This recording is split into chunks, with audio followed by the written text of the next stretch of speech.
Hi, my name is Madeline Snell, and I'd like to share with you today something that's really important in the life of every believer, the understanding and operation of forgiveness in and through our lives.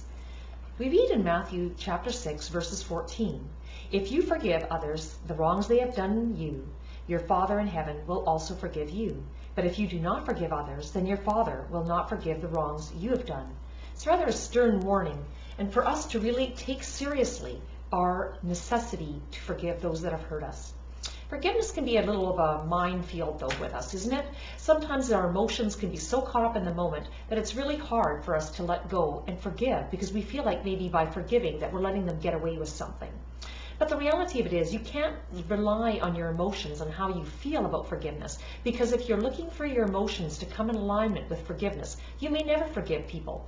You may never forgive those that have hurt you because you're understanding that somehow your feelings have to get to that place is something that may never happen.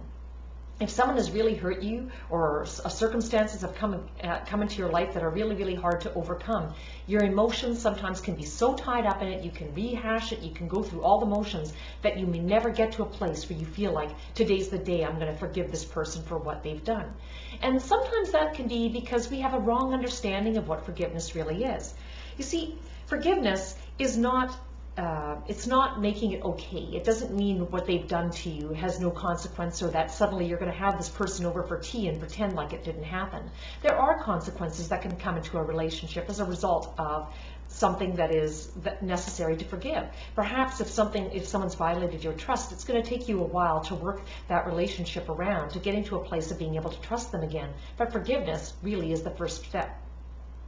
Sometimes there can be consequences from those actions. If it was a legal situation that someone has violated you and the legal system wants to deal with it, then yeah, there is a process that will continue on through that legal system. But you're forgiving that person will set you free so that you're not trapped in the drama of what happens in the courts. Because sometimes even in the courts, you may not see justice served, or maybe it still won't seem like, even if there was a penalty that was made out there, that it doesn't necessarily seem to fit the crime. And if you're waiting for that moment to come so that you could forgive, again, you might feel like it's just not emotionally feeling good to forgive that person.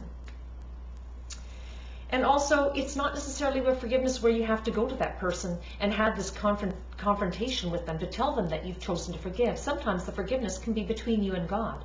It is a will, you're choosing your will to choose to forgive and release that person to God.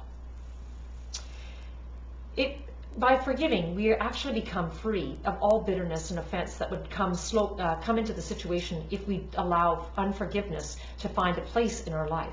If we are unforgiving, we can be consumed by bitterness and by an offense that will just grow over time. It'll alter who you are, and it'll steal your joy, which would ultimately be the enemy's plan for that whole situation. But the reality of it is, you have to consider to yourself, if something hurts you, if someone hurts you, or circumstances, and you choose to not forgive, what you're really allowing is that circumstances of hurt at that time to now have not a little influence on your life, but now if you don't forgive, it goes on and on and on over years, and it can actually poison so many years and steal your joy and the potential that you could have had for a great life by being consumed by unforgiveness that you're not willing to let go of. And that person that hurts you, well, they might be having a great life. Maybe they don't care what they've done to you, and there's no remorse about what's happened. And maybe even if you could be waiting for an apology, that if they at least apologize, but maybe you'll never get that apology, so your whole life can be consumed by bitterness that was never intended because you won't forgive. We are told that if we do not forgive, that we will not be forgiven. It's a stern warning, and I would just say, I don't want to have my life minimized by my inability to accept what God is saying, that I must choose to forgive. We have to choose by our free will to forgive and release that person to God.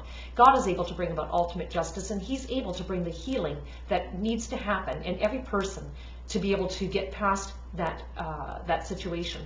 God can bring healing that only God can bring, and it comes by our choosing to take the first step and respond to the commandments that we read in the Bible and the things that God has told us in the Bible. We have to choose to forgive and then allow that person to be dealt with by God. I hope that if you're listening today, that this is something that will minister to you to really consider your life and see whether or not you have unforgiveness or bitterness that you're holding, and to release those people or situations to God and let Him give you the freedom from that. We were set free when Christ took our sin on the cross, and we have a responsibility to now be able to do the same for others that have hurt us and brought about offense in our lives. So I encourage you, if this is not something you've done, or if you look in your life and the situation and realize you have not extended forgiveness to all that you have maybe issue with, to forgive them today by the decision of your will. Thank you, and have a great day.